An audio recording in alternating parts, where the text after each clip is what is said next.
దాదాపుగా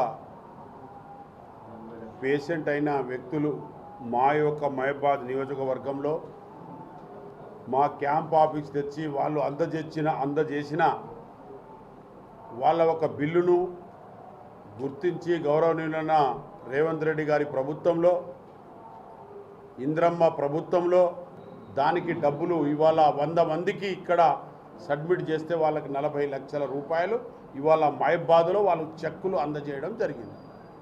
ఆ చెక్కులు భాగంగా వారికి వచ్చినప్పుడు ఇంకా ఎవరైనా ఉంటే ఇవాళ పబ్లిసిటీ చేసుకునేది, ఎందుకంటే ఏదో మా పార్టీ గురించి కాదు, కింది స్థాయిలో బీద వాళ్ళకు ఏదన్నా యాక్సిడెంట్ కానీ, జ్వరాలు కానీ, దగ్గు కానీ ఎక్కడైనా ట్రీట్మెంట్ తీసుకున్నా, ప్రైవేట్లో ట్రీట్మెంట్ తీసుకున్నా వారికి మేము తప్పకుండా మాకు బిల్లు సబ్మిట్ చేస్తే వాళ్లకు మేము ఒక పాలసీ తీసుకున్నాం, ఆ పాలసీ ప్రకారంగా వాళ్ళకి డబ్బులు వస్తాయని చెప్పడం జరుగుతుంది.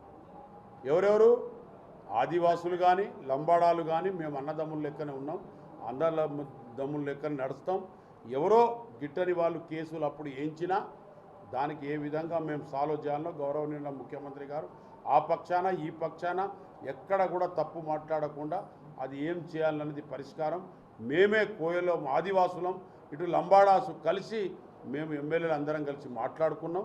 దాని పరిష్కార భాగంగానే ఉన్నది చేస్తున్నాం. అది అయిపోతుంది. దాని గురించి కూల్గా ఉండవలసిందిగా నేను కోరుతున్నాను. అసలైన తొలి వెలుగు. ఫాలో వాట్సాప్ @తొలి వెలుగు official.